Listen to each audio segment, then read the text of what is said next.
When you know that you are queer, but your favorite drink is beer, that's gayish. You can bottom without stopping, but you can't stand going shopping, that's gayish. Oh, gayish, you're probably gayish. Well, life's just too short for narrow stereotypes, so it's gayish. We're also gayish. It's Gayish with Mike and Kyle. Hello, everyone in the podcast universe. This is Gayish. I'm out. I quit. That's the last. The podcast that puts the odd ass in podcast. Yeah, it does. Yeah, it does. Was not going to sing mine. I guess I'm revolting against this specific theme for some reason. Spotlight on me. I'm Mike Johnson. I'm Kyle Getz. And we're here to bridge the gap between sexuality and actuality. And today we're going to talk about musicals. Oh my God. Oh, hey Kyle. Hey Mike. Have you considered the possibility that this is the most dangerous episode that we've ever done? I have, and I do, and I will, and I should. Wait, except I want to know why. Okay, faggots are very touchy about their musicals. I was gonna say, fags don't get so mad. Yeah. We've talked about shit where people are like, you don't know the thing you're talking about, or like you were like clearly not interested in that, and this is one that's like the epitome of that. Like musicals to gay men is like, I don't know. Yep. Musicals to gayer men, like it's just, yeah, I don't know. Yep. But first, we're gonna do some news. No. First, I have an update. Okay, hit us. This was sent to me by Tyler on Twitter. It is an update on bonobos. There was a recent study that said bonobos, much like humans, show commitment to completion of a joint task. Completion of a joint task. I legit thought you were going to talk about orgasms. That's fantastic. I mean, given bonobos' interests, it wouldn't be surprising. No, there was something on sciencenews.org that showed like when they were grooming each other, and that sounds like a fake right-wing site, by the way. Sciencenews.org. TrueScienceNewsFacts.org. / Sean Hannity. They did an experiment where like they were grooming each other, and then the caretaker would interrupt them to give them a reward, and then figure out if they went back to grooming each other. And they did, in fact, go back to, like, they showed, like, they had a commitment to each other, a social commitment that, like, they would go back to grooming the other person. Not person, because they're not people, but, you know. Pretty great. Yeah. So, apparently they're not as committed to, like, 3-year-olds do this better than bonobos, so they're, like, not as good as 3-year-olds, but, you know. Oh, God. Or, like, most male humans. That's your bonobo update of the week. Great, thank you. You're welcome. Thanks, Todd. Is this gonna be a regular segment? Bonobo update. Maybe. Are you gonna write the theme song for it? Yeah, sure. Great. It's bonobo time. Now the news. Are you ready for this? Now the news. It's time for the news. We're singing the news, and it's all the news. Oh, great. I'm so proud of you. No, you're not. I'm not. I do want to get a little bit serious for just a little bit. I know. The news is going to be slightly different this week. So you and I talked about it last night when we were sort of planning out some stuff, how like we debated whether to even do a normal episode this week because of all of the unrest and political difficulties that have been happening in the country. It's been extremely disruptive and distracting, and rightly so. So we ultimately decided that, we're going to do our normal thing, which you've already heard us be our normal selves. But for the news, I wanted to talk about Wednesday's insurrection, and I have 3 slightly different angles on it that are gayish that I want us to go through, and then just sort of leave it at that. Okay. So if you have been living under a rock or in a cave or don't get American news, on Wednesday, that's January the 6th of 2021, there are different takes on what happened, and there are different ways to describe it. Mine is that an armed insurrection attempted to thwart the peaceful transition of power by storming our Capitol building while a joint session of Congress was meeting to count the Electoral College votes to name Joe Biden officially the duly elected president of the United States. That insurrection was fomented by the current sitting president of the United States, Donald J. Trump. A lot of people have been reluctant to use the word insurrection or rebellion. I maintain that that's exactly what it was. If you're on the other side, you probably think it was patriots trying to save our democracy or some fucked up shit like that. And you're very wrong about that, in my opinion. I don't know. Kyle, say some things. No, I actually support everything you've said so far. Okay, that's I might weird. call them like white domestic terrorists, but that's that's yeah. Yep. Our Constitution says that the Electoral College votes are to be opened and counted, and the winner declared. And these people tried to interrupt that process. And luckily for us, they were unsuccessful. I mean, 5 people are dead as a result of it, which, so it's not just a symbolic show. There were actual, like, real human consequences to this whole thing. Yeah. But I wanted to talk about three things. Before you, one thing I did want to mention is, like, it is very weird. Like, it feels like at the beginning of the pandemic where you're like, do we keep doing regular stuff? Like, even if we left it there, like, it is very weird to, like, be in a world where crazy shit is happening. And it's like, do we, this is a once in a lifetime monumental thing. Like, it is weird for us to kind of decide what, like, I like that we don't stop our episodes. I like that we keep going, because no matter what's going on, I think people always need shit. And I don't think we need to talk about every single, like, political event that ever happens, but these, like, it's just, I don't know. It'd be weird to not acknowledge anything and just kind of move along. Yep. Absolutely.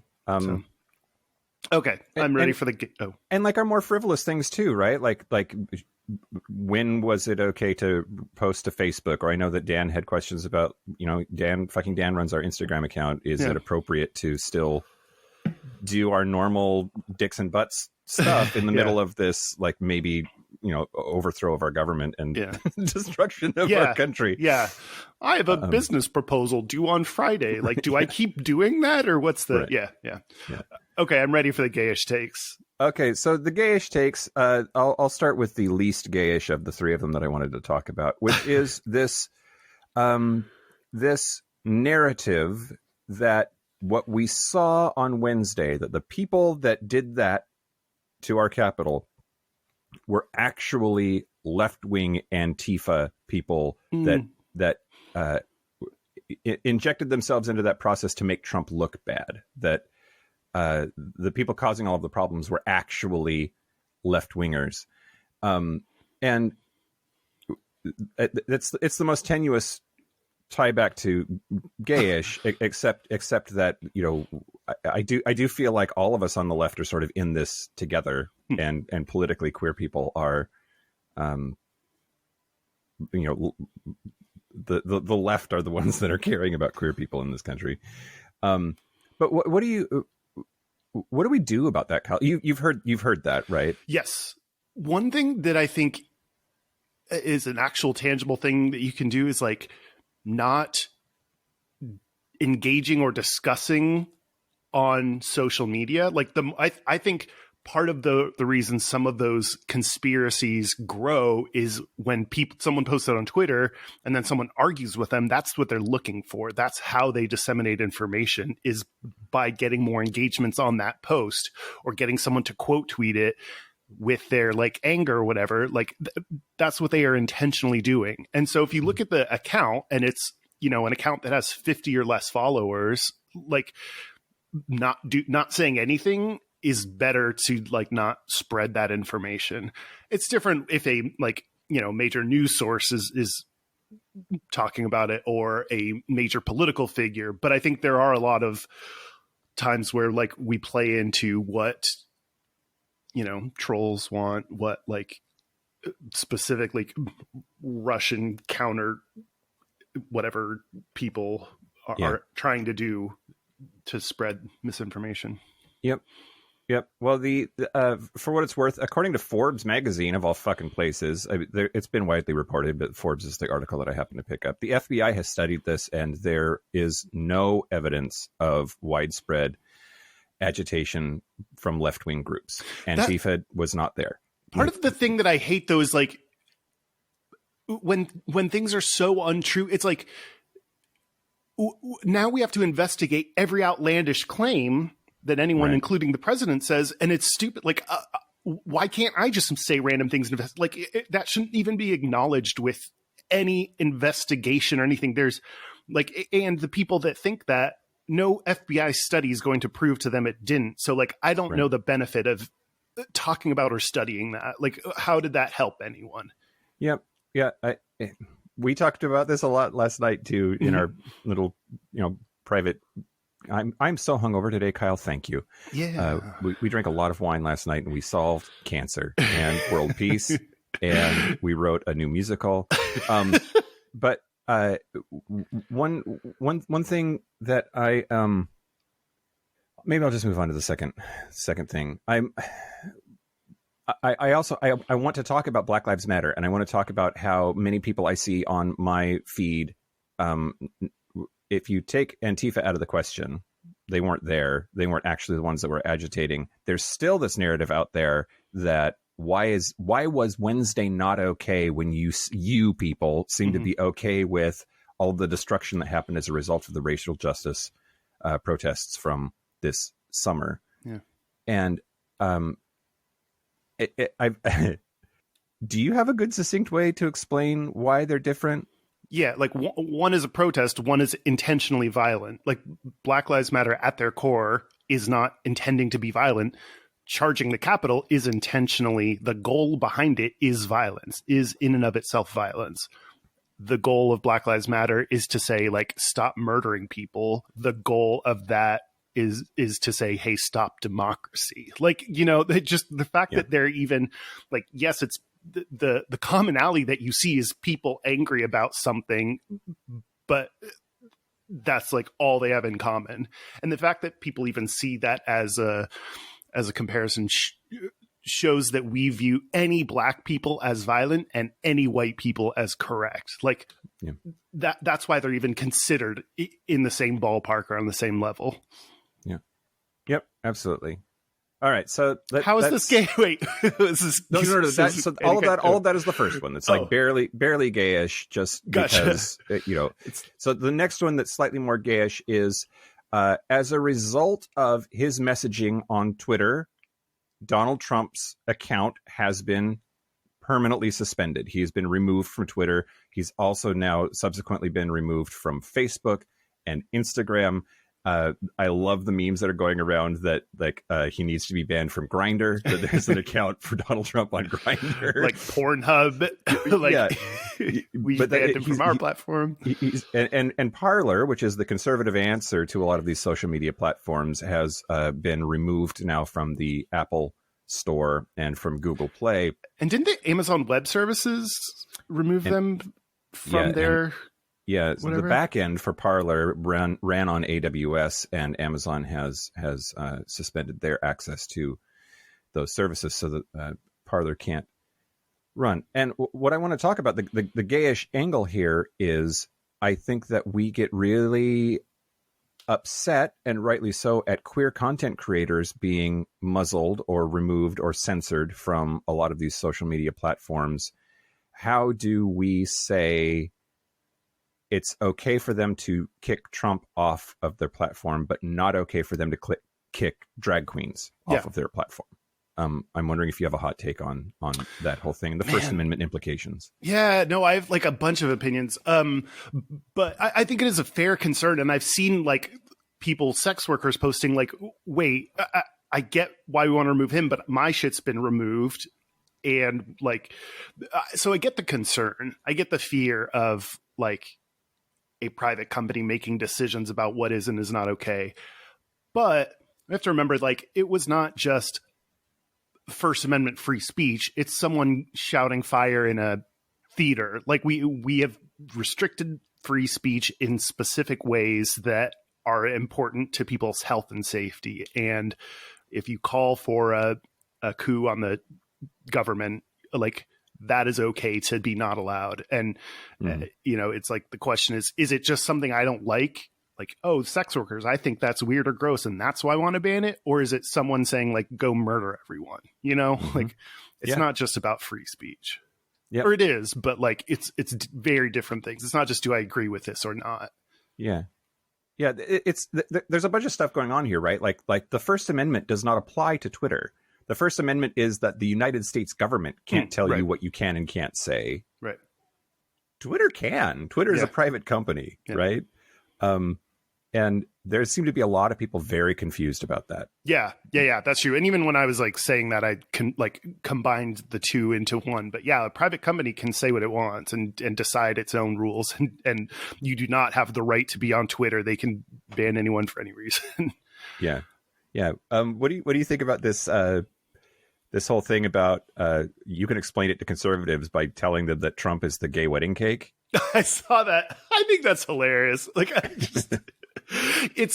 think it's Oh, what's the full thing? Just in case anyone hasn't seen it. Like, that you can explain why it's okay for Twitter to kick Trump off of their platform by explaining to them that Twitter is the baker and Trump is the gay wedding cake. Like that, which I think is actually a problematic message, because in my book, the baker, we should be able to force the baker to make that gay ass wedding cake. But this is also a message intended for conservative people who are fucking stupid. So I'm the same way. I think it's funny because it like makes a quick point. It points out a logical inconsistency in specific beliefs, but you're right. It does then but it's to the wrong end. Like, and that's hard. It's easier to explain things in a meme or pass around a meme than it is to like, you know, talk about the differences between these. So I don't know. I think it's funny. Yeah. I guess it's also sort of in that space of like, is it okay to make gay jokes about homophobes because you know it's going to bug them? Like, yeah. I feel like in general, you tend to love making gay jokes about homophobes. Yeah, sure. Why not? Okay. Because I do think the intended audience can change the meaning of a joke. Yeah. And so anyway, the fact that that's geared towards conservatives who that message might give them pause because of their fucked up worldview. I think there's value in that, maybe. Yeah. Okay. Last, the most gay of the three things from this week's news. Are you ready? Yeah. The Viking dude who is hot. I thought so. Is it okay to thirst over him? What is our moral obligation to amplify or not amplify that, to objectify him or not objectify him? But before you answer that question, my new favorite fucking thing that I think has ever happened on the internet is the rumor going around that he is the lead singer of Jamiroquai. There are people who think that he looks like the lead singer from Jamiroquai, and that that's who that person is. I love it. I saw comments about the YMCA. I didn't know about. Okay. I posted to our Twitter about this. I don't know if you already saw it. Yeah. Like, I usually read our Twitter, but remind me, what did you say? There's a lot going on. Very smart and succinct, and great. And everyone loved it. So why was it on our Twitter? No, you have been banned from our Twitter, Mike. You specifically. It's okay to find him attractive. Like, if you look at him and think he's hot, like that's I don't know, what can you do about that? Like, that's just there are attractive people that are shitty, terrible people. Yeah. So then the next step is like, what do I do with that information? And to me, posting about him, talking about him in a lighthearted way, promoting him in any way, like, that's the shitty part. If you turn around and think he's hot, I'm going to be like, post, hey, look at this hot dude. Isn't he so hot? Like, now you're diminishing like everything else and it's like, you know, hot people get all the, like, they get a pass on things. They get to do whatever they want. Like, if he was ugly and gross, everyone would hate him. Like, you know, it's just, yeah.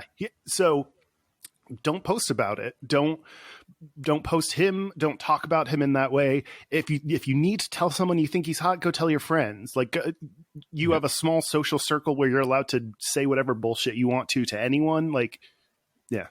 Yeah. I want to, so our Facebook group had a conversation about this as well. Actually started by our friend Derek, who was on our Mormon episode way back in season 1. Yeah. But he had, I think I thought it was hilarious. He on that thread, he posted, like, I get it. He has chest hair, but there are so many other fuzzy dudes out there to thirst over that didn't lead an insurrection into our capital. Someone, I wish I could remember who, like, posted on Twitter that was like, I guarantee you can find a hot gay Viking dude that will dom you and is not that dude. Like, you can find that exact thing elsewhere. There is a part of it that I don't know how to talk about that is, like, I think there are some fetishes or kinks that are hot because they are wrong. Like, the taboo nature of them is what makes it hot. So, like, you know, so I don't know what to do. Like, I don't know, if you jerk off to him at home, I don't, like, that doesn't affect me. I don't care about that. Like, you know, I don't know. Well, the Arizona Republic newspaper on Wednesday identified the Viking writer as Jake Angeli, a 32-year-old QAnon supporter who has frequented other far-right rallies in Arizona, also referred to as the Q Shaman. He was photographed at the Capitol shirtless, carrying a spear with an American flag hanging from it, and sporting red, white, and blue face paint. And in an interview with the Arizona Republic newspaper last year, Angeli said he wears the elaborate ensemble as a way to attract attention and spread the word about QAnon, a far-right conspiracy theory that believes President Trump is waging a secret war against Satan-worshipping pedophiles in government and media. Like it's, I mean, if you go ahead and jerk off to that, I guess, but, like, maybe don't. Well, I think the other thing is, like, ask yourself, what about this are you into? I think, like, you know, questioning your initial instincts, like, is it just he's an attractive dude? Like, that's one thing. Or is there something inherent about, like, yeah, are you attracted to the, like, the fact that it's taboo or like it's wrong, or that, you know, it's, I think, useful to question. Yeah. Yeah. Well, that's the news. I think I want to sum up, though, real quick and say that it's okay if this week was hard. Like, 2020 was difficult, continues to be difficult. The pandemic is difficult and continues to be difficult. And then this, on top of all of that, is really very stressful and anxiety provoking. And that's okay. Cut yourself some slack. We're going to get through this together. And it's okay if your life has been sort of disrupted by doom scrolling. I don't know. We care about you. We care about each other. We're going to be all right. Yeah. Oh, that's sweet. That's the news. That's the news. This has been the news. It's been fun because it's been news. Let's sing about it. It's the news. Oh, God. Great. Are we... Do you want to talk about the main shit? Oh, no, you're going to do patrons first. Oh, fuck me. Yeah, I have them written down here. No, I will not.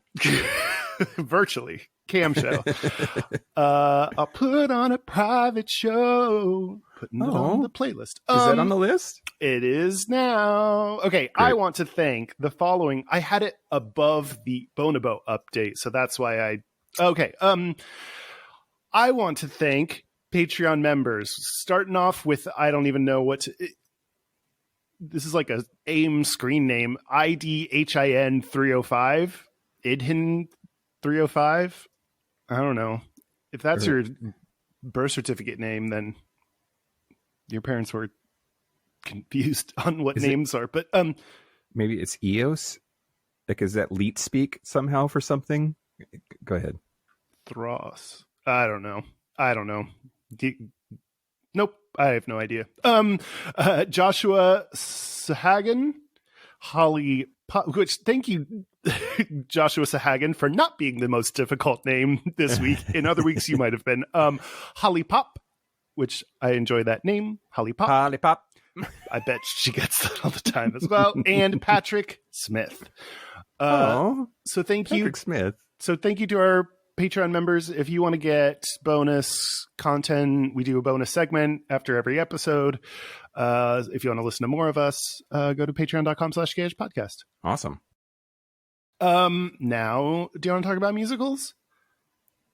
Yes, let's talk about musicals. Okay. You okay. sounded so hesitant. No, well, I said it at the top of the episode, but I actually kind of meant it. Like, I'm a little bit worried about fucking this up, which I did not think that this lighthearted art form would be so anxiety provoking in the don't fuck it up Mike department. Well, before we get too much into it, we should say this is every month our Gap Bridgers, our highest tier of Patreon, get to vote on from a few topics, and we each submitted one, and I submitted musicals. So, yeah, you're 2 for 2. You did the last one too. I was like, oh shit, now I have to talk about musicals, but then I was like, oh, but I won, so that's cool. Yeah. Great. Yeah, so you are to blame, but more importantly, the Gap Bridgers are even more to blame. Yes, and again, I won. That's the takeaway. So I'm going to start, if that's all right. Yeah. And that is just throwing out the question that's harder to answer than you might think. What is a musical? Oh, I didn't. Wow. Yeah. We're really starting at square one. This is like a theorem. Like we're starting with like, we have to prove every step of like, all right. Yes. Yeah. What is a musical? What is a musical? Anna Kendrick. In my paper, I would cite, as Anna Kendrick said in her interview, in musicals, the characters don't know they're singing, and the songs propel the story forward. Oh, that's interesting. Okay, I mean, I think that's like that's a higher level answer than I was even looking for. Here, which I'm just gonna I'll read the first sentence of the Wikipedia article. Free content. Here we go. Musical theater is a form of theatrical performance that combines songs, spoken dialogue, acting, and dance. And it's interesting to me that the arts have a long history of all of those things, but they really were only combined into this thing that we think of as modern Western musical theater in the 19th century. So like there's been opera for a bajillion years. That's singing a story, but like not really acting. It's about the music, right? And then there's drama and you have actors and they perform a story, but there's not really singing or music involved. And then there's ballet, which that's all about the dancing, and there's music, but they don't really talk. And so all of these things have existed in pieces for, in some cases, millennia, but putting them together into this cohesive packaged thing where you've got characters and story and dialogue and songs that they sing that further the plot, as Anna Kendrick said, and there's dancing. All of those things being tied together has really only existed since the middle of the 19th century, so it's new, and there's also some like controversy about like what the first musical was. And what are the options, or what's the controversy? Well, the controversy is that there was a hit musical in 1866 called The Black Crook, and it combines most of the elements that I rattled off about what water, a musical, wind, right, fire, yes. Yeah, mostly the other fire. one, mostly. There's a lot of flaming in musicals, so. But there are people on both sides of the argument there that say, no, The Black Crook was not quite what we think of as the modern musical, because there were a bunch of things that hadn't been included yet, and they didn't call the book or the score I don't know. There's a bunch of nitpicking about whether it should count or not, and then there are people who say that even that is like late, that there were other things that should count. But what makes The Black Crook really stand out is how popular it was and how long it ran, and that it was this massive spectacle that was very much advertised and operated like our modern musical idea. But then there are other people who point to Oklahoma as being the first musical that had all of the trappings of what we think of as the modern Broadway musical. That came out in 1943. There were things leading up to that are also good contenders, but Oklahoma is sort of considered the starting point for modern Broadway musical culture. Man, like thinking about like you talk about Star Trek a lot and like get into nerdy Star Trek things, but like musical theater nerds, like that's a different level of nerdiness. And it kind of scares me, the idea of you wading into that discussion. Yeah, well, for sure. For sure. I've already fucked up a whole bunch of stuff, I'm sure. So feel free to at me. It's going to be fun. Yeah. So that, and Rodgers and Hammerstein get a lot of credit. They're the ones that wrote Oklahoma. They get a lot of credit for the most modern sensibilities about musicals. So yeah, I will leave it at that. There's a certain like definition of porn element to musical theater. I think of like, it's hard to define, but I know it when I see it. Yeah, I think it's less because it's a show with singing and acting. I don't know. I think it's just a little bit easier to define. Yeah, but like there were operas that had some spoken word to it, but not a lot of dancing. And there were like there are all of those pieces have appeared in other things, but the like big over the top campy super gay crazy ass giant production musical with singing and dancing and plot and character development, all of that really is a modern thing. I don't know. I'll leave it at that for now. Well, then let's get to the real question. Yeah. Why do gays like musicals? Why do gays like musicals? So I do not have data. I did actually spend some time trying to look up data about either like, are Broadway actors actually gayer, statistically gayer than average? Why is it that gay men tend to like theater? And like there's no data on it. But I did get a bunch of terrible hot takes from the internet that I'm going to share with you. Great. Yeah. This is from datalounge.com. Someone posted the question, why do so many gay men love musicals so much? I have some editing that I could do on that question itself. That's just some structure issues that I could address. But why do so many gay men love musicals so much? First, quote, because most straight men are frightened little girls and do not have the courage to like anything that might look less manly. The good news for them is that as long as they can produce the sperm, straight women don't really care about anything else. Oh my God. Should we stop the episode there? I love that. Like, okay, this all of my research, or most of it, was filled with me just like, this is like just ridiculous, and I think it's hilarious in a terrible way. Mm-hmm. As long as they're producing, you're also obsessed with sperm. So me and straight women, we all care about the sperm. Okay, so like, obviously, like, there's a lot wrong with that. There is something, though, to the idea that I'm trying to pick out the truth nuggets or the things that I think might actually be real. Mm-hmm. The appearance of masculinity or musicals not being as manly. I think there is something to that. Mm-hmm. The next one, which again is like not because they're about expressing emotions, and many of them have a reputation for being cheesy. Again, it was like, oh, I was kind of with you, and then it like went. But I think there's something about, your traditional masculine nature is not supposed to express emotions, and art in general is that's what it's all about. So I can see that being a reason for it. Yeah. There's there's you're onto something about like the feminine emotionality being a affront to straightness for men.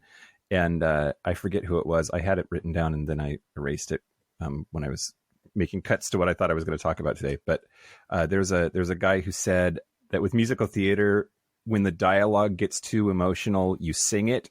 And when the song gets too emotional, you dance it. I love that. That's funny. Some other fun takes, again, trying to figure out why gay men love musicals so much. Because most gay men are defensive from a life of being discriminated against. Many of us have a fantasy that we get to express ourselves in a perceived dramatic, classy, and fancy way when we get the opportunity. Musicals provide the fantasy that life can be full of people doing just that. Okay, trying to pull the intelligence out of that, strain the ounce of intelligence out of that heap of crazy statement. I think this is art in general, acting in general. Like, there is something that getting to express yourself is something that we don't often get to do. So, you know, being closeted for so long and not being allowed, like I think musicals can be an outlet that we find to express who we really are, and in a little bit safer way than actually being out, like at least a little bit more acceptable by society. Yeah, absolutely. Absolutely. The last one I'm going to read is, I think it works the other way around. Broadway musicals turn little boys gay. Oh God. My grandma took me to see Oklahoma at Casa Manana in 1968, and I walked out of there singing, "I'm just a girl who can't say no." At that moment, they all knew one day I would be dialing the phone with a pencil. Oh God. That's great. And the idea that, like, he dials the phone with a pencil as like, oh, he's gay, is like my favorite thing. I don't know if that's a thing I've just never heard of, or I don't know. I just, that like sentence, like this, whoever this person is, I've fallen in love with them. Yep. That's fantastic. That's fantastic. Can we start saying dialing a phone with a pencil as being like, yeah. Hey, does he dial a phone with a pencil? Or? I also love how archaic that is, because nobody dials a phone anymore. Yeah, like, can you imagine, like, get out your like cell phone and you're like beep beep boop boop boop. Yeah. I don't think that would even work. Right. Just really enjoyed that. Anyway, I don't know. There are tiny bits of truth, I think, if you really search for them in there. But those are the shitty opinions people have online. So great. There's a never-ending supply of shitty opinions. That's for sure. Are you ready for more? Yeah. Okay, great. I want to talk to you about West Side Story. Which, what do you know about West Side Story? Hit me with some. Because we played that in band, and it was like a weird time signature, and that was fun. Yeah. It's like, I mean, it's like Romeo and Juliet. It's love story, two gangs that love snapping, the Jets and the Marauders or something. The Sharks and the Jets. Yeah. And, you know, Maria, I just met a girl named Maria. Yep, that's right. That is my full extent of knowledge. I have just exhausted all my West Side Story knowledge. Well, it came out in 1957, and it was... So around when you were born? Yeah, exactly. Yeah, yep. In a previous life. I died in the 70s, and then I was rebirthed. As a boy who would dial the phone with a pencil. Yeah, exactly. It ran for 732 performances before going on tour. It was nominated for 6 Tony Awards, including Best Musical in 1958. Unfortunately, the Best Musical that year went to The Music Man. But one thing about West Side Story, man, like, the music was by Leonard Bernstein, the lyrics were by Stephen Sondheim, and the book was written by Arthur Lawrence. All 3 of them, big old fucking moes. and I wanted to talk about those three men who those three Moes, those three Moes, which I don't know how much they're responsible for like musicals being real gay, but like I think that they are good candidates for why it's real gay. So I'm going to start with Arthur Lawrence, who died in 2011, but he wrote the book, which that's the dialogue and stage directions portion of the musical. And a lot of them have really tragic stories because it's the 1950s and they're, into dudes. And that's kind of, not exactly the most safe and awesome time to be queer. His partner was Tom Hatcher, who died in 2006. And I don't think they ever married, but they were together for a really, really long time. So in his book, Original Story by Arthur Lawrence, a memoir of Broadway and Hollywood, which he published in 2000, he discussed his lengthy career and his many gay affairs and long-term relationships, including those with Farley Granger and Tom Hatcher. The couple were together. So Gore Vidal suggested that Lawrence go to this men's clothing store because Hatcher was managing it at the time, but thought that they would hit it off. And yep, they were together for 52 years. And he is this huge figure in musical theater. He wrote, or he was involved in Gypsy, West Side Story, really made a whole bunch of contributions, both on stage and in film. But he also was blacklisted as a result of comments that he made. He was brought in front of the House Un-American Activities Committee. Oh, and Joseph McCarthy. For being gay or being communist? Well, both is the thing, but more for being communist than anything. So he made some casual remarks.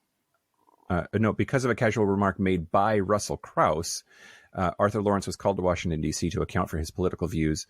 So under the McCarran Internal Security Act, which prohibited individuals suspected of engaging in subversive activities from obtaining a passport, he ended up being blacklisted, which in this context means that he wasn't allowed to have a passport, wasn't allowed to leave the country, and had his... It's interesting to me that like just having dangerous political beliefs that you could basically have a fuck ton of your rights taken away. And a lot of those people were gay. And this guy was one of them. So when you said blacklisted, that's not from theater. That's from like passport having. Is that? No, sorry. It is. It is. So the Hollywood Blacklist was a thing. It was a colloquial term for what was a entertainment industry wide actual like list of people that were not allowed to be employed. And it started in the 1940s and throughout the 50s with the communist scare. It was an actual like physical list that if your name got on that, you were done in entertainment. But yeah, and then also he had the State Department refused to renew his passport, and he tried to return to Paris to get the fuck out of the United States and go somewhere gayer and less stupid. That's very weird that like, hey, you have subversive beliefs that we don't like. You're required to stay in this country. Like, that's a weird punishment. Yeah. Well, I mean, the fear there is not just that they would leave the country, but they would leave the country, go talk to their co-conspirators and come back to the country. Yeah. But like, it's the in and out privileges, wink, or the problem there. Yeah. Okay.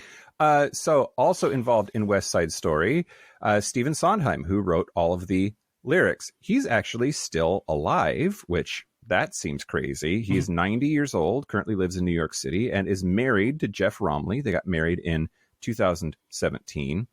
And I love the idea of like old gay couples that have been together forever getting married. Like, I don't know. That just is like the most adorable. It's like almost silly, like to think like, you know, people in their 90s getting married. It's like, but we basically already were. I don't know. Just the idea of like two old dudes getting married is adorable in my mind. Yeah, for sure. I agree. It's totally awesome. He is involved in a lot of shows that you probably have heard of. A Funny Thing Happened on the Way to the Forum, 1962. Company in 1970. A Little Night Music in 1973. Sweeney Todd in 79.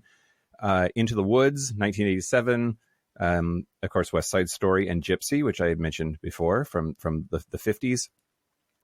He has received an Academy Award, 8 Tonys, a Special Tony Award, 8 Grammys, a Pulitzer Prize, a Laurence Olivier Award, and a 2015 Presidential Medal of Freedom. Damn, I know all those except who Laurence Olivier is or why she gave him an award.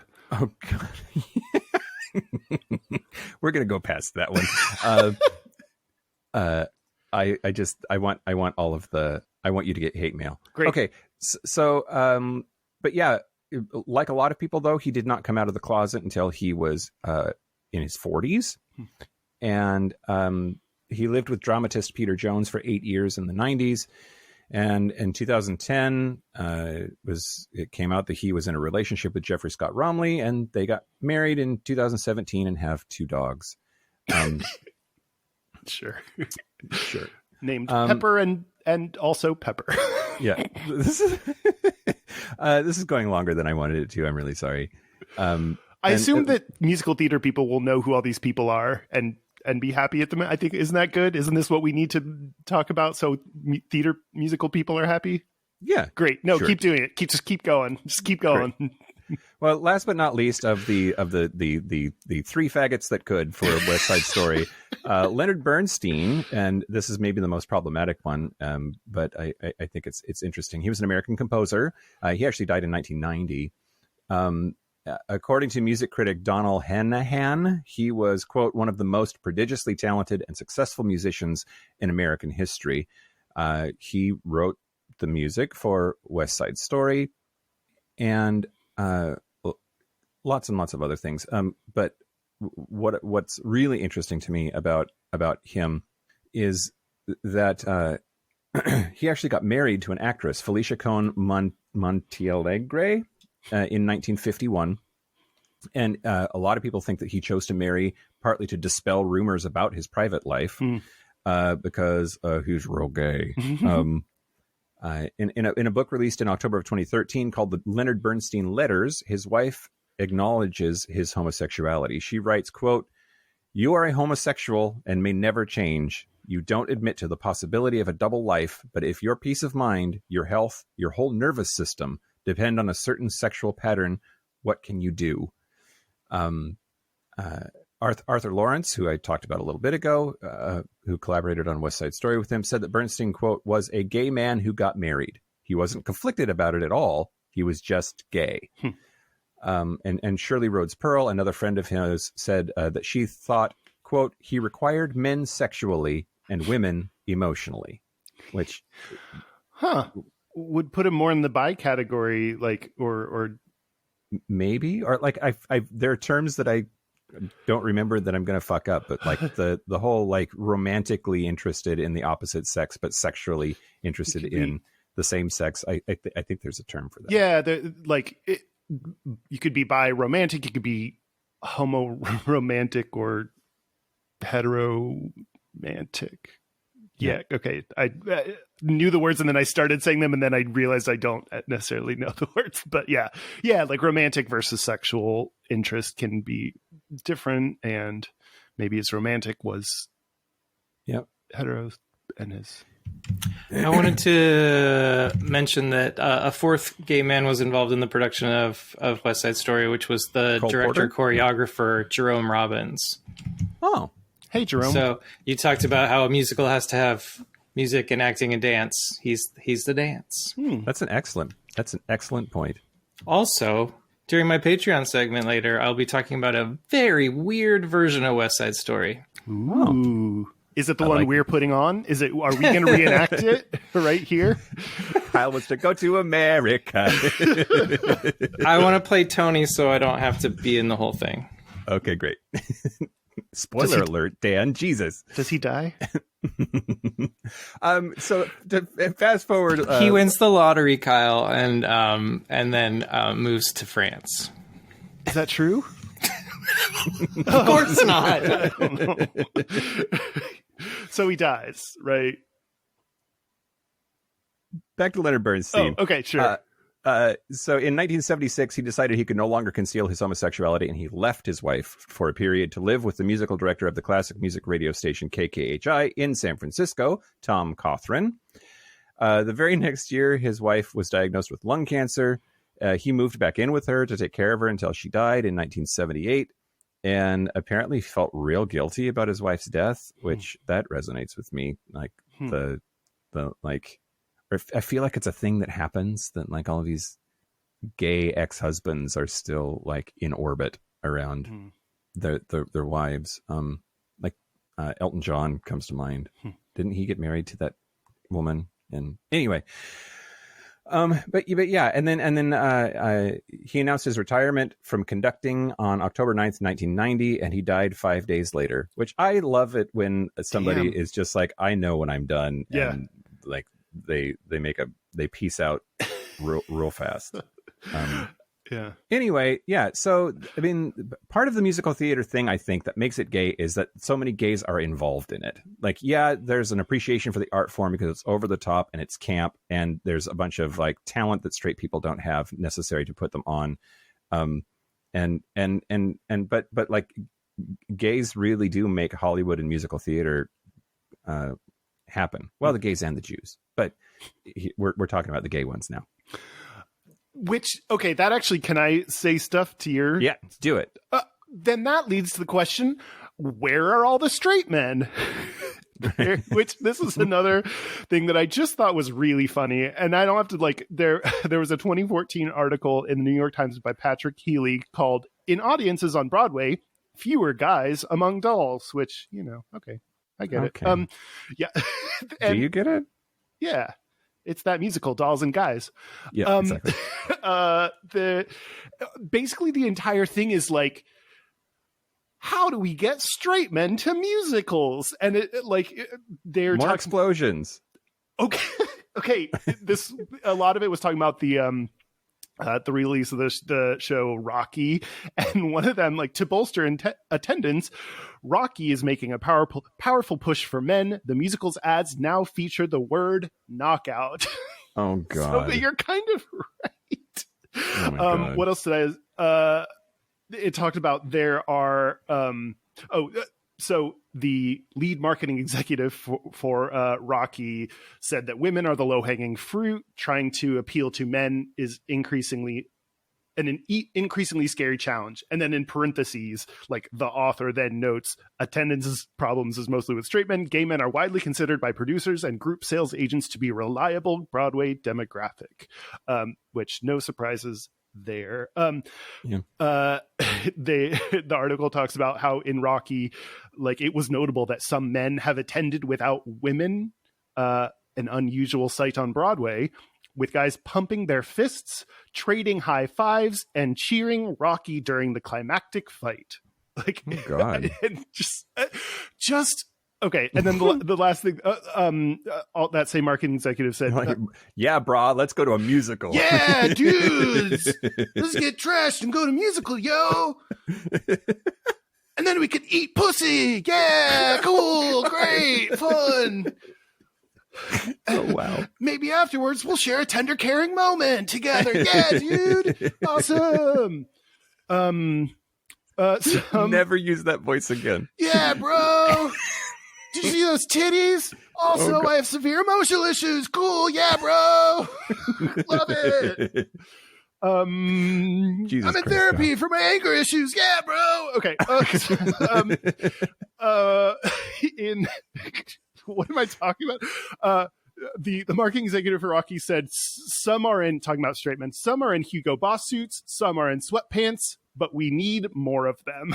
And I don't know why the idea of just like marketing executives being like, where do we find straight men? How do we find the elusive straight male audience? What are they thinking about? What are they doing? Like, it's just, I don't know. Like, it's just so funny to me. They have football. Let them have that and everything else in media. Let us have this, please. Yeah, that's part of the thing is like everything is made for them. And so even things that are like more heavily attended by women and gay men, they're like, but how do we go out of our way to find straight men to attend? You know, like, I don't know. Yeah. So that entire article was very funny to me. I have a very fast thing that you're going to hate. Great. Is it anal sex? The first gay character in a musical was Sebastian Bay in the musical Coco from 1969. And the actor that originated that role was René Auberjonois, who played Odo on Deep Space Nine, Star Trek. You look so disappointed in me. I mean, yeah. I was thrilled to death. I was thrilled to death to find out that there was a Star Trek connection. I didn't know why. Like, I remember when Deep Space Nine came out that Odo, who is the shape-shifting constable, if people are unfamiliar with the show, I knew that René Auberjonois, which is that French for dick, because it's eggplant, like an aubergine. Anyway, I knew that he was important or recognizable for some reason. I did not realize that there was a musical theater connection at all, that he had come from Broadway. And I also didn't know that he had this, like, he is straight, but, well, he's dead. He's not anything now, but that the first gay character in musical theater was played by him. I don't know. It just made my little gay heart happy that this show that I'm rewatching, I just casually came across like one of the main actors from that show in a connection to the episode. So here we are. I'm excited. You hate it. Let's move on. Yeah, dude, that's cool. Star Trek. Star Trek has a rich history of using stage actors and musical theater people in roles. The holographic Doctor. He's an opera singer, right? Yeah, and Captain Janeway came from theater, which is why the entire first season of Voyager, her hands just can't stop emoting so much all the time.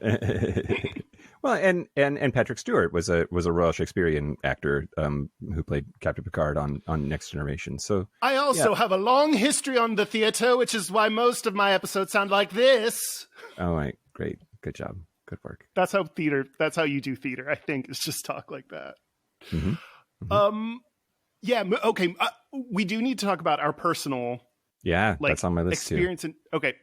There's so much. We're gonna have to do more than just this episode. I think there's just so much. Like, musical theater is just so gay, and like I have this weird feeling that we're like not even picking the right things to. I don't know. It's a lot. I have an entire other segment that I didn't do, but like I did not know there's like we are woefully behind in trans representation in musical theater. Like TV and in spite of TV and film advancing, particularly recently, trans storylines and everything, it just is not that way on stage, which is a lot of things, like they get Hedwig and that's it. We don't need more than that, right? Apparently, like there were like 5 in 2019, up from 0 people, like trans actors. What do you mean, trans actors, or do you mean trans characters? Actors. Yeah. Which is like performers. Insane. Performers, is that the preferred? That's a non-gendered term. I mean, actors sort of is, but it's one of those, like, we just use the male term for everybody. Yeah, it's like Spanish. Meryl Streep calls herself an actor, so you can too. But yeah, I agree. There's probably a bunch more. But how do you tell me about do you like musicals? Do you care about musicals? I do. I love musicals. I really, really enjoy it. And it's one of those things that I feel embarrassed by how little I know. Or there's that whole thing like, well, do I actually love it? Because I would consume more of it if I actually care. I don't know. But I've been in 3 musicals as a performer. Which ones? Where? In high school, I was in Alice in Wonderland. Very off Broadway, far off Broadway. Okay. Yeah. I actually wrote the score for that it was barely a musical. There were only a couple of numbers in it, and I scored it for. Shut the fuck up! Yeah. Will you break us off a piece of it? Nope. And then I was in The Wizard of Oz. I played the Cowardly Lion in high school. Okay, will you break us off a piece of that? We did the musical version of it. Marty, my brother, played bass in the orchestra for that production, which was pretty fantastic. And then Sunnyside Community Theater, I was in My Fair Lady. I played Zoltan Karpathy, who is the linguist who detects that Liza Doolittle's accent is constructed and fake. And you're singing none of those for us. No. Okay. Mm-mm. Well, no, don't want to do that right this has been fun. How about you? You ever been in a musical or musical adjacent? No, I in high school, they were doing the show Pippin, and I was called in to like be in the orchestra because they needed someone to like play like tambourine or like play one note on the keyboard or something that was like, we need someone to do one thing, which is cool. And like, so every now and then I just randomly have the, things that just like are just a line from a song that will just random, like for the rest of my life, things will always just jump into my head. One of them is from Pippin, and it's rivers belong where they can ramble. Like that portion of Pippin just will jump into my head for the rest of my life. And it's because I saw, a million shows of it. Cool. No, but I relate to you. Like, I really like musicals. In the past, when I've gone to New York or, when I went to London, it was like always a point that like I need to see a show, and I really enjoy doing that. But how many shows would you say you've gone to? I was trying to just like think about that, like musical versus like theater. I think most of what maybe 5 different. I've seen Avenue Q, Rent, Wicked, The Producers, not musical, Chicago. Mm-hmm. I think that's my list. Mm-hmm. Mm-hmm. How many shows have you been to? How many musicals have you been to? I've seen Rent live 5 times. Damn.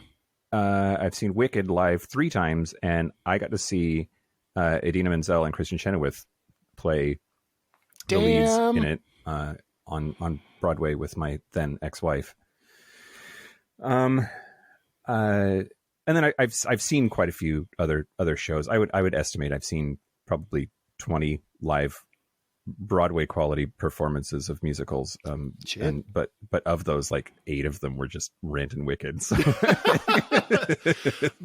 but I relate to you in that, like, I really like it, but it feels like in the gay world, because I am not, like, I don't know everything about musicals. I don't know all the music to everything, particularly Rent. Like, then that puts me on the side of, it's either you love it or you don't, and I'm on the don't side, which is like a little bit frustrating. I don't go out. I'll throw this out here. Here's like a good opportunity for some hate mail. I think that musical theater queens are very cunty.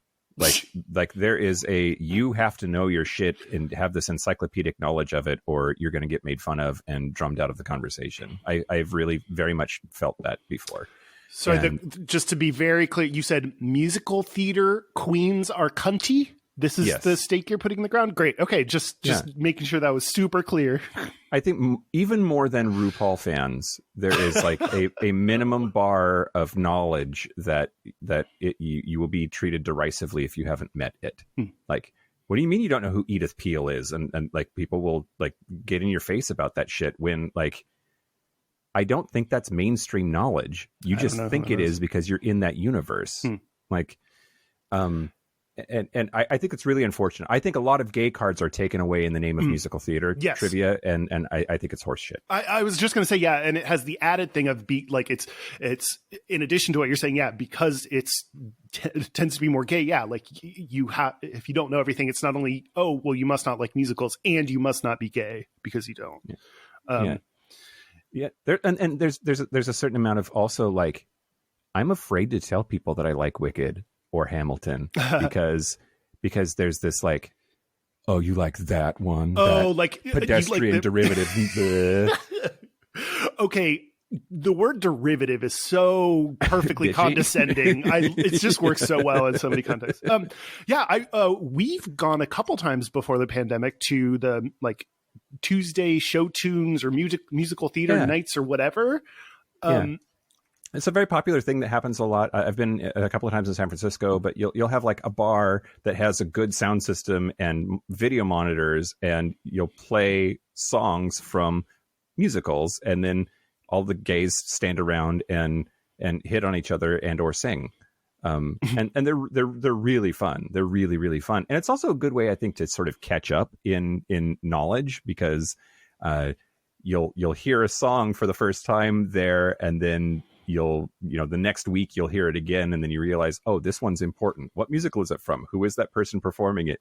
And you start to pick up more because of this rapid fire presentation of the content that it would take a long ass time to do, going to the whole show and remembering it.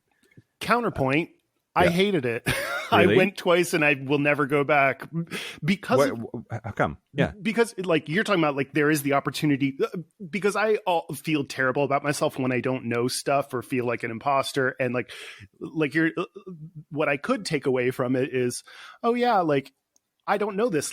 That's interesting. I learned something new. Let me go look up shit about it. But like my reaction is the opposite. And I'm like, feel very uncomfortable and excluded and feel like I should know more and don't, and like kind of feel like I have to fake it or something. And I remember sitting there and like, everyone's singing, and someone looked over at me and was like, oh wow, like why aren't you enjoying this or something like that, where I was like, I was having fun, but now that you said that, it's like the worst thing you can hear if you have social anxiety is like getting called out for looking anxious. Like, shit, I wasn't doing good enough at looking like I was okay. So I need to like do better at, hey, following up on our like episode, like those are instances where I like, okay, well I need to drink more so that like I can pretend or feel more into this, because clearly it's not working. Someone just called me out. The fact that I'm not singing means I'm doing it wrong. Like,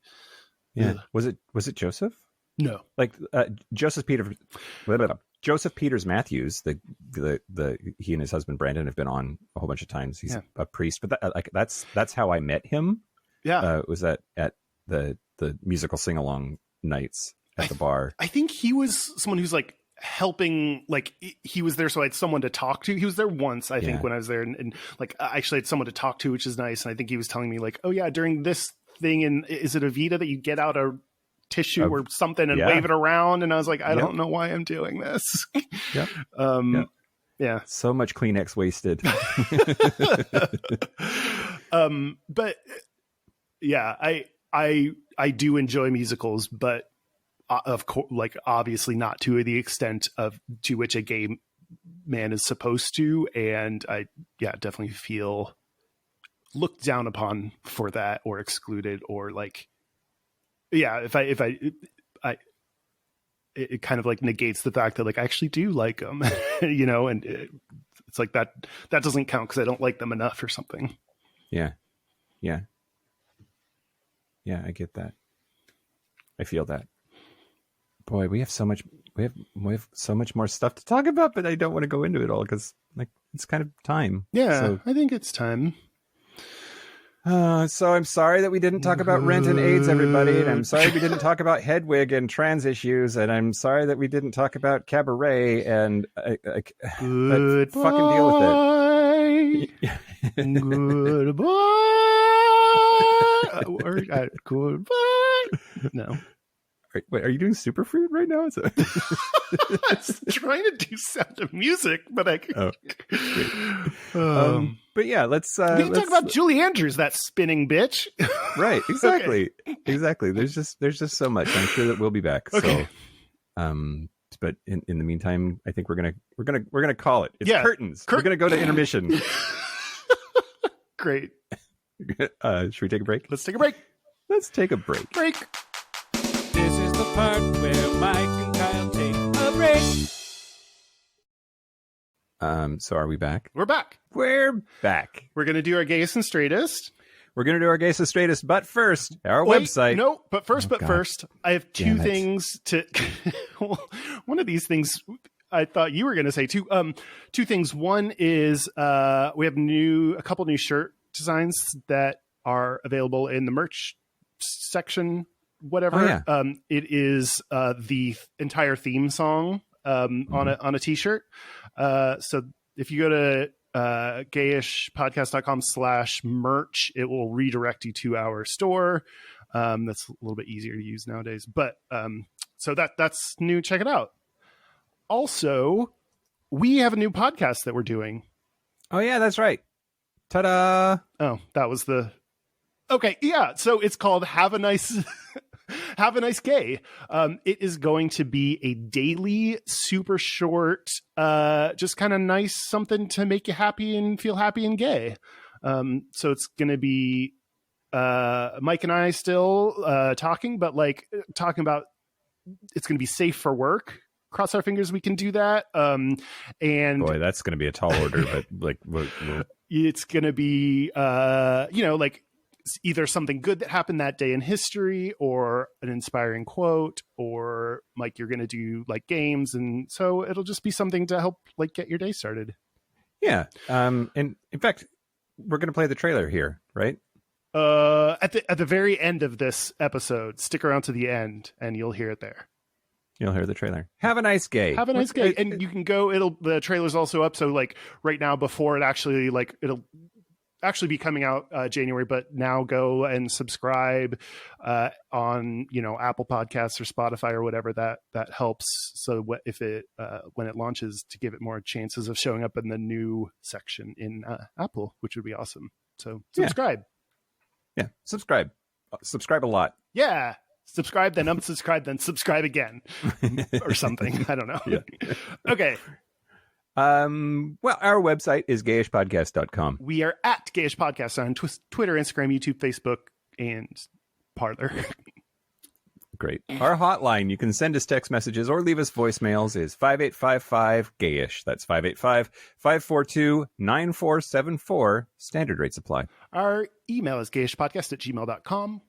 And our physical mailing address is Post Office Box 19882, Seattle, Washington, 98109.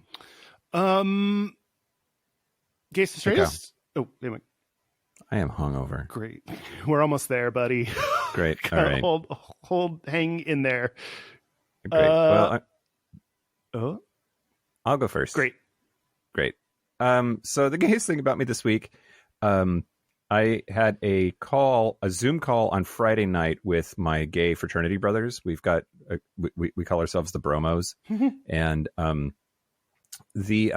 the gayest thing about that call, despite the fact that there's like a just big ass group of gay fraternity brothers on there, it got kind of weird late at night, like around midnight, give or take. There was the alcohol was flowing, but there was suddenly this like pressure to take your shirt off, and just like the sheer panic that I had at like, no, it felt that like getting undressed in front of other men, like junior high little gay kid panic, like totally kicked in. Oh yeah. That's when I just like closed my laptop. I'm just like, I'm just going to digitally Irish goodbye here. Bye. Yeah. It was real gay. And then the straightest thing about me this week, I don't know how I came across it, but there's this YouTube channel where they like take famous movies, and then this group of people, they use their CGI and movie knowledge to amplify it in some way, and they made an extra gory version of Star Wars.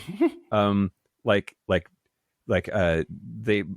blow Jar Jar Binks up in this like just disgusting, gory, bloody mess, and there's the one where they what do the insides of Jar Jar Binks look like?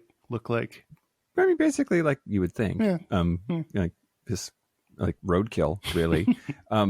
But yeah, they did this like gory rated R brofest version of Star Wars, and just the whole thing is just very straight. Their whole like, hey, maybe we should like splatter those kids against the windshield. Like they just like do this God. really.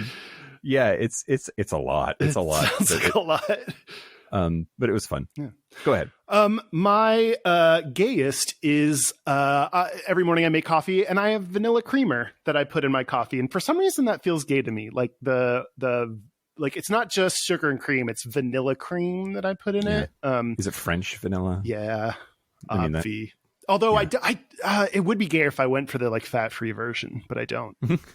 So I guess mildly gay. The straightest thing is, so I still all the time wear my rainbow mask out that AE gave to us, and I put it in the wash, and so I was like for the past week had not washed it yet, was wearing a non-rainbow mask. Like they just felt like my heterosexual masks, because like I could be anyone. I'm just a regular dude, nothing to see here. Like those masks, so it felt straight wearing those.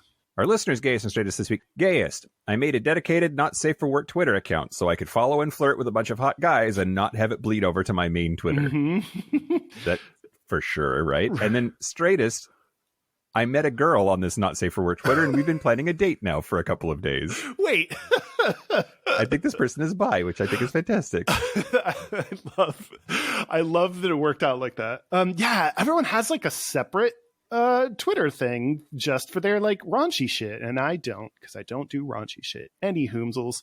Yeah, I know some people with like 3 or 4 also. Like this one's for my porn, this one's for business, this one's for my family. Yeah. This like yeah, don't mix up the porn and the family. Well, it depends on what porn you're into. I don't know you. Do what you want, I guess. Daddy. That's it. So a special thank you to Edith Peel. I still don't know who that. Okay, right. I was like, Cheetah Rivera or Patti LuPone or Audra McDonald? Like we've got Neil Patrick Harris. I know him. Yeah. Thank you to Michael Johnson for doing our theme music. We haven't thanked you in a while for that. Thank you to our super gap bridgers, Chris Cacciatorian, Cian Hazen, Jerome York, and Tipsy McStumbles. Yeah, thanks everybody. Yeah, and I don't know if I want to stoke the fire of this competition or not. I guess you it have was part to. of the that was part of the thing. But we have to rechristen the studio already. So christen.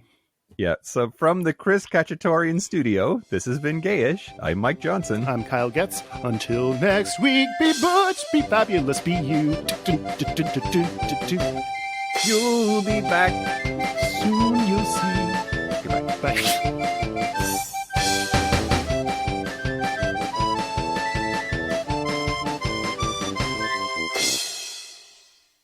Gayish Media is proud to announce Have a Nice Gay, a new podcast that's an audio snack for your brain, daily and gaily. Tell them what they'll win, Kyle. This podcast. Wow, I'm so intimidated. This is Have a Nice Gay. It is going to be a daily, happy, uplifting, positive podcast that's just a few minutes long. Why are we doing this, Mike? Because everybody needs to feel awesome about being gay, because being gay is awesome. Yeah, and everyone just needs to feel awesome in general. Right now is a time when it is impossible to get away from stuff. Did you just in these difficult times? I did in these difficult times, which is one of my pet peeves, but I did it. I personally need a lot of help reminding myself to be positive and happy, and this is partly just the podcast that I need to try to make right now. They're going to be short, we promise. Single-digit number of minutes to invest in this awesome, uplifting podcast. So it's not like it's going to take up 2 hours like our normal Gayest show does.